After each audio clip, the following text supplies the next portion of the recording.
Next మనం మెదక్ వెళ్దాం. మెదక్లో మా ప్రతినిధి సునీల్ మనకి అందుబాటులో ఉన్నారు. ప్రధానంగా చూసుకుంటూ క్యాబినెట్లో ఉమ్మడి మెదక్ నుంచి దామోదర రాజనరసింహకు అవకాశం కల్పించినటువంటి పరిస్థితి, ఆయన ప్రమాణ స్వీకారం కూడా చేశారు.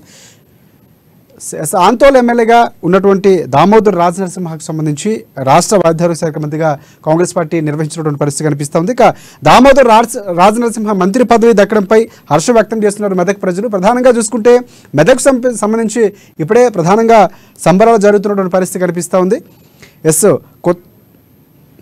మనం కొత్తగూడెం వెళ్దాం, భద్రాద్రి కొత్తగూడెం వెళ్దాం. అక్కడ మా ప్రతినిధి శ్రీనివాస్ మనకు అందుబాటులో ఉన్నారు. ప్రధానంగా చూసుకుంటే అక్కడ భద్రాద్రి జిల్లా వ్యాప్తంగా ఆగిపోయాయి డబుల్ బెడ్రూమ్ ఇండ్లకు సంబంధించిన నిర్మాణాలు ఆగిపోయినటువంటి పరిస్థితి కనిపిస్తుంది.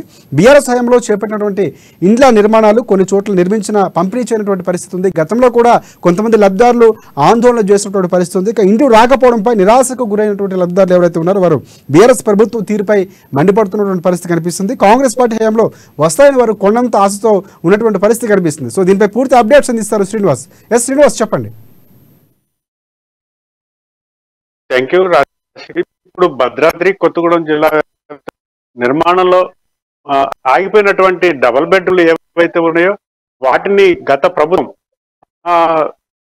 అధికారంలోకి తెలంగాణ రాష్ట్రం పడిన తర్వాత అధికారంలోకి వచ్చిన తర్వాత ఆ యొక్క తెలంగాణ గవర్నమెంట్ అనంతరం 2 గదుల పడక గదుల ఇళ్ళు పేదల నుంచి ఇవ్వాలనేటువంటి తోటి చేపట్టినటువంటి ఏవైతే ఉన్నాయో డబుల్ బెడ్రూమ్లు వాటి పూర్తి స్థాయిలో నిర్మాణం కాకముందరే ఎన్నికల సమయం వస్తే ఉద్దేశంతో ఆ యొక్క పేదలకి అయినటువంటి పరిస్థితి. ఈ యొక్క నేపథ్యంలో ఈ యొక్క లబ్ధిదారులు ఎవరైతే ఉన్నారో వారు బెడ్రూమ్లు వస్తాయి కదా, మనం 2 గదుల ఇళ్లలో ఉండొచ్చు అనే ఒక ఉన్న సమయంలో ఈ నిర్మాణాలు పూర్తి కాకముందే నేపథ్యం ఉంది. వీటికి ఆగిపోయినటువంటి ఉన్నాయి. అలాగే మొండి గోడలతోటి దర్శనమిస్తున్నటువంటి నేపథ్యం ఉంది. ఈ యొక్క పాల్వంచడం ఈ యొక్క పట్టణాలలో నిర్మించినటువంటి 2 పడక గదుల ఇల్లు ఏవైనా మొండి గోడలతోటి దర్శనమిస్తున్నాయి. పూర్తి కాకుండానే లబ్ధిదారులు చేసి మమ అనిపించినటువంటి గత ప్రభుత్వం పై ప్రజలు తీవ్ర ఆగ్రహంతో ఉన్నారు. అలాగే కాంగ్రెస్ ప్రభుత్వం తెలంగాణ రాష్ట్రం ఏర్పడక ముందు కాంగ్రెస్ ప్రభుత్వం ఉన్నప్పుడు ఇచ్చినటువంటి ఇందిరమ్మ ఇల్లులు ఏవైతే ఉన్నాయో వాటి విధంగా కూడా మాకు ఇచ్చినా గానీ మేము నిర్మించుకొని ఎంతో కొంతేసి స్టాండర్డ్ గా కట్టుకునేటువంటి అవకాశం ఉండదని చెప్పి లబ్ధిదారులు కూడా అంటున్నటువంటి పరిస్థితి ఉంది. కానీ ఇక్కడ భద్రాద్రి కొత్తగూడెం జిల్లాలో ఇందిరమ్మ ఇల్లులు గతంలో కట్టినటువంటి ఇందిరమ్మ ఇల్లులు మీరు కూల్చేసుకోండి, మేము కొత్త డబుల్ బెడ్రూమ్లు కట్టించిస్తామని చెప్పేసి అంటే ఆ యొక్క పేదలు పాపం ఆ యొక్క పాత ఇల్లులు ఏవైతే ఉన్నాయో ఇందిరమ్మ ఇల్లులు ఏవైతే ఉన్నాయో వాటిని కూల్చేసి అశ్వరావుపేట నియోజకవర్గంలో ఈ గుడిసెలు వేసుకొని ఉన్నటువంటి పరిస్థితి ఉంది. అక్కడే నిర్మాణంలో పునాదుల వద్దే ఆగిపోయినాయి. ఏంటనే అధికారుల చుట్టూ ప్రజాప్రతినిధుల చుట్టూ తిరిగినా కూడా వాళ్ళకి ప్రయోజనం కలగలేదు. ఈ నేపథ్యంలో ఇప్పుడైనా తెలంగాణ ప్రభుత్వంలో 9.5 సంవత్సరాల సమయంలో ఉన్నటువంటి నిర్లక్ష్యాన్ని వీడి ఇప్పుడు వచ్చినటువంటి కాంగ్రెస్ ప్రభుత్వం ఏదైతే ఉందో ఈ రోజు కాంగ్రెస్ ప్రభుత్వం రాష్ట్ర ముఖ్యమంత్రిగా మన రేవంత్ రెడ్డి గారు ఎవరైతే ఉన్నారో యొక్క ముఖ్యమంత్రి ప్రమాణ స్వీకారం కూడా ఇవాళ మధ్యాహ్నం చేయడం జరిగింది. ఈ నేపథ్యంలోనే ఎప్పటి వరకు నిలిచిపోయినటువంటి డబుల్ బెడ్రూమ్ల నిర్మాణాలు ఏవైతే ఉన్నాయో వాటిని పూర్తి చేసి గత ప్రభుత్వం ఇచ్చినటువంటి లబ్ధిదారులు వారి యొక్క పార్టీ కండవాలు కప్పుకున్న వారికి మాత్రమే ఇచ్చినటువంటి నేపథ్యం కూడా ఉందనేది ఈ యొక్క లబ్ధిదారుల ఆరోపణలు కూడా ఉన్నాయి.